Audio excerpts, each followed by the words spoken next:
Hello everybody and welcome to this Flutter video tutorial. In this video we are going to learn how to fetch data from Firebase Firestore. As we are working with our chat app, in this video we are going to fetch the messages from Firebase Firestore and show it inside our app as you can see on the screen. So if you are new in this channel, you can subscribe our channel for not losing other videos. So let's jump to the code and see how we can do that. So guys, as you can see on the screen, we are on the chat page. Inside the body of our chat page, we have a save area and inside the child a column. So what is inside the column? As we previously add a container that contain the widgets which is here. Inside the children of this column, we have two widgets. One is a container and other one which we are going to know about it now.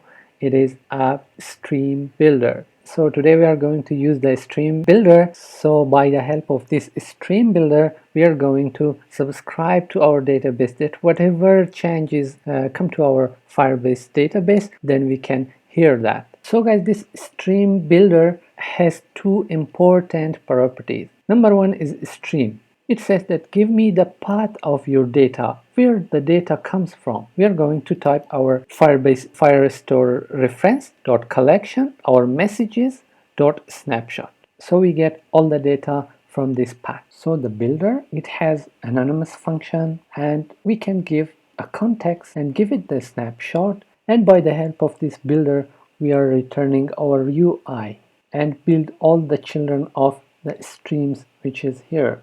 If you don't know about the stream, it means when the data is coming to our database, for example, in our chat app, someone sending message, 1, 2, 3, 4, 5 messages, the messages are coming. It means streams of message are coming. Whenever the message is coming, then we can instantly get these messages and show it to our user. I hope you understand the streams, what streams are. And now let's go to check our snapshot. So if our snapshot has data, so let's create an if statement here, snapshot.hasData.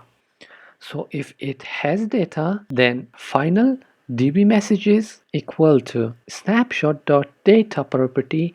Then by the help of this data property, we get all the list of documents that contains the query snapshot. Let's make a list to put all this data. So guys, now I created a list, name it message widgets, and it is empty list. Now we are going to use a for in loop and give it a variable message in db messages. It goes through all the messages inside our db messages, and then we have final message text is equal to message, which is this message, and get the text which we created on the database, and also the sender of our text. We will use get and put the sender inside. When we get our data, after that create a final message widget. We are going to set it to a text widget for now. So we are creating a message widget equal to text message, and we are using the string interpolation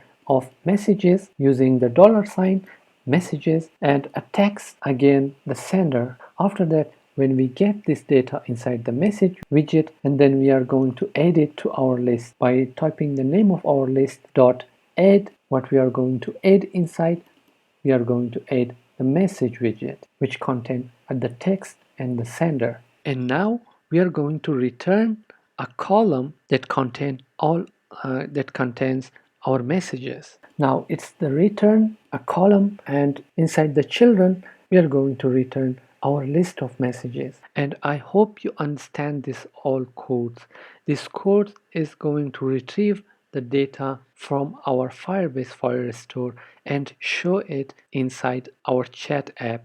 So let's run our app and test it. Now our chat app is running, and let's sign in with an email address that we created before. The one I remember is Ali123456 is the password, and let's sign in. Now we successfully sign into our app, and let's send a message so to see it works correctly by typing hello, this is my new message, and let's send it. As you can see that the message is sent and it retrieves to our text view column, as you can see here. And now let's add something else. 1 1 2 2 3 3, and now you can see that it again save our data. So as you can see, the UI is not so much good, and also the sequence which is here are not looking good. And also when we click send message, this text field will be empty. How we can empty that? By going inside on click of this button. So on press of this button, we are going to add the message text controller dot clear, which we define this message text controller above there, as you can see. So now let's save it. Now let's remove this and put an ABC and send it. Now as you can see, we have cleared this text field also, and we got our message also here. So guys, thank you very much for watching this video till here. I hope you understood all these codes, which is fetching data from the Firebase Firestore and show it in our chat app. In the next video, we are going to design our chat app messages. So if you like this video, you can thumbs up, and see you on the next video.